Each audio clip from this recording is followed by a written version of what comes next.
और अब वक्त है सत्य और तथ्य का।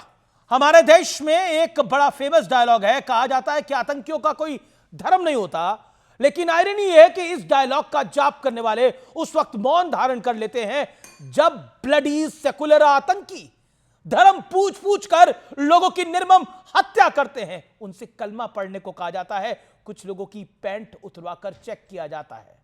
यानी आतंक का तो कोई धर्म नहीं, लेकिन आतंकवाद के शिकार लोगों का धर्म है। हिंदू होना 1990 के दशक में भी गुनाह था कश्मीर में, और आज भी कश्मीर में हिंदू होने की कीमत जान देकर चुकाई गई है। पहलगाम में शहीद हुए लेफ्टिनेंट विनय नरवाल 7 दिन पहले शादी के बंधन में बंधे थे, भविष्य के सपने संजोए थे।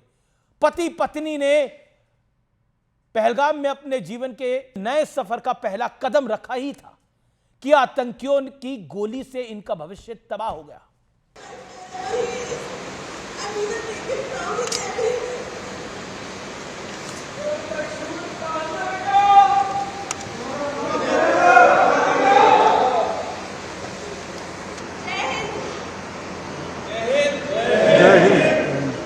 हो सकता है कि लेफ्टिनेंट नरवाल की जान बख्श दी जाती, लेकिन इसके लिए उनका मुसलमान होना जरूरी था, क्योंकि कलमा पढ़ना चाहिए था।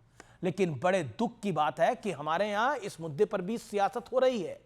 जो गलत हो रहा है मुसलमानों के साथ, आतंकवाद का अटैक हुआ है, वो होगा क्योंकि अगर आप देखेंगे, क्योंकि उनको सोच है कि मुसलमानों को दबाया जा रहा है, तो लोग ऐसे उठते हैं। इन्हें पूरा देश जानता है। ये श्रीमती सोनिया गांधी के दामाद हैं और प्रियंका गांधी वाड्रा के पति हैं। इनका कहना है कि देश में मुसलमान असहज हो गए हैं, इसलिए आतंकी धर्म पूछकर हत्या कर रहे हैं, ये जस्टिफाई कर रहे हैं उसको। इस बयान के मायने क्या हैं? क्या रॉबर्ट वाड्रा ये कहना चाहते हैं कि आतंकवादी भारत के मुसलमानों के हिमायती हैं? क्यों रॉबर्ट वाड्रा ये कहना चाहते हैं कि आतंकियों और भारतीय मुसलमानों का धर्म एक ही है? या फिर वो उन दावों का खंडन करना चाहते हैं कि आतंकवाद का कोई धर्म नहीं होता? एसी कमरों में बैठकर फैंसी बातें करना आसान है व्यूअर्स, लेकिन इस दर्द को वही समझ सकता है जिसने अपनों को खोया हो। कर्नाटक की पल्लवी ने इन आतंकियों के बारे में जो बताया वो तो और चौंकाने वाला है। पल्लवी का कहना है कि जब आतंकियों ने उनके पति की हत्या कर दी तो उन्होंने कहा कि मेरी भी जान ले लो, लेकिन आतंकियों ने उन्हें जवाब दिया कि तुम्हें नहीं मारेंगे, जाओ मोदी को बता दो। यानी आतंकियों का पहला टारगेट हिंदू थे, लेकिन क्यों?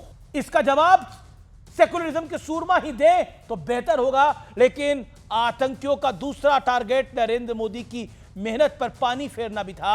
आतंकी और उनके आका पाकिस्तान में बैठे हुए मोदी से इसलिए नाराज हैं क्योंकि मोदी राज में उनकी दाल नहीं गल पा रही, दुकान नहीं चल पा रही। कश्मीर में विकास के आंकड़े रोज नई इबारत लिख रहे थे, युवाओं के हाथ में पत्थर गायब हो चुका था। यह बात उन्हें कैसे हजम हो सकती? कश्मीर का मुसलमान तरक्की की ओर देख रहा था, जिनकी रोजी रोटी भारत में आतंकवाद फैलाने से चलती है, उन्हें यह कैसे पसंद आएगा? Well, our forefathers, they thought that we are different from the Hindus in every possible aspect of life. Our religion is different. Our customs are different. Our traditions are different. Our thoughts are different. Our ambitions are different. That was the foundation of the two-nation theory that was laid there. That we are two nations. We are not one nation. आतंकियों के commander और पाकिस्तान की terrorist army के chief Asim Munir को यह बात अच्छे से समझ लेनी चाहिए कि भारत को छेड़ा तो हम घर में घुसकर मारते भी हैं और दुनिया भर में घसीटते भी हैं। और